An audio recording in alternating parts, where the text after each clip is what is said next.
Okay, what? Hello and good day everybody. Today I'm going to be showing you how to make a basic pillowcase. So for this project, it's a very beginner friendly project. It's basically rectangles and you have to install one zipper and that's about it. So I hope this helps you with your first sewing project. Good luck and don't fuck it up. For today's project, we're actually only going to be needing 3-4 things other than your sewing machine and stuff. So the first one is obviously thread, corresponding thread to whatever fabric you're using. The next is, since this is going to be a zippered one, I'm using a normal zipper, and the fabric we're using today is actually this one. So, and obviously we're also going to be needing maybe a right ruler if you like to be straight. And a yardstick. Oh my god. And a yardstick. I almost forgot something very important. Stuffing. So I bought this stuffing from Walmart, I think, but you can get stuffing just about anywhere.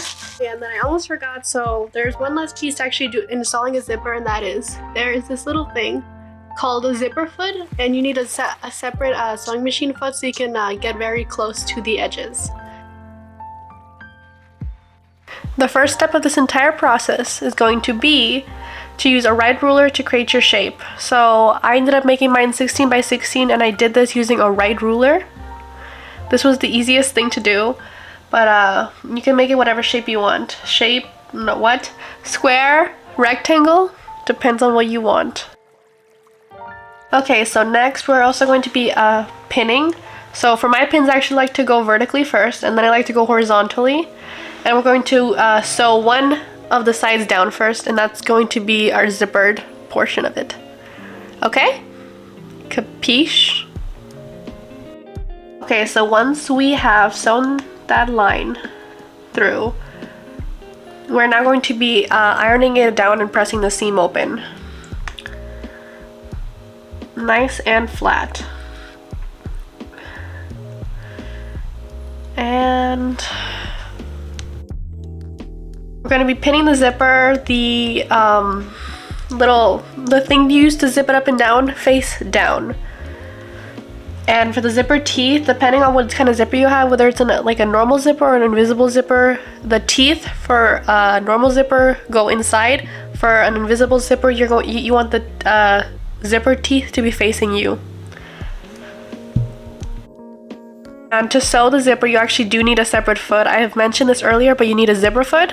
You can use an invisible zipper foot if you want to get super close, but honestly it doesn't matter that much. This is a home pillow, and I think home pillows are best for beginner sewing projects.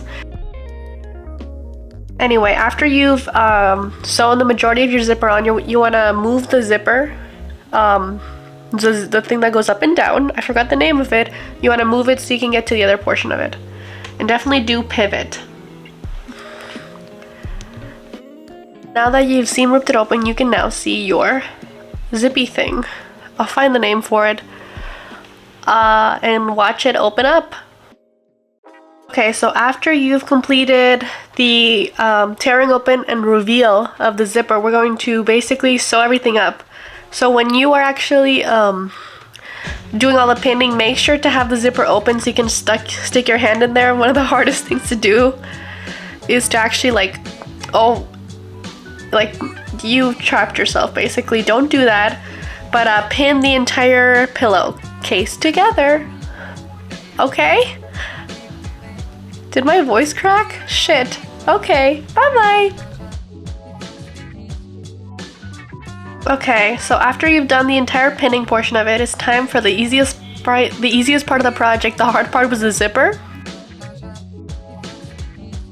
We're going to sew it through everything, and when you find yourself at a corner, you want to stop with the needle of the machine inside the corner and put the presser foot up and pivot it. That is basically the trick to getting nice, clean, sharp edges. Sexy edges. Ooh. And after you've sewn everything through, you want to trim a little bit on the inside. When you get to corners, to get sharp corners, after you flipped it, you want to cut basically as much as you can without compromising the actual sewing portion of it, the stitching. get as close to the edge as possible. As you can see in this clip, I used my normal scissors instead of my pinking shears. And as you can see, when I flipped it over, I also like to use a pen. There's such a thing called like a turner. I don't think it matters all that much. You just need a pen and try not to stab it through. Or you can use an awl. For context, this is an awl. You can use that to poke through, just don't poke through the fabric. Or honestly, you can also use a seam ripper. This is just like the danger zone. Or pencil. I dear God, hope you know what a pencil is. So after we've completed our flipping out the revealness of the pillowcase, we actually want to stuff it. And usually you can actually get like pre-stuffed pillows. That's probably easier, but it's a bitch to get in. It's a hard endeavor to get in. You can use normal pillow stuffing. I bought this one from Walmart, I believe. After you're done that, like spank your pillow down so the fluff gets more evenly dispersed, and like stick it. Oh, this is kind of dirty. They like stick the fluff into the edges of the pillow to get it like the edges like firm.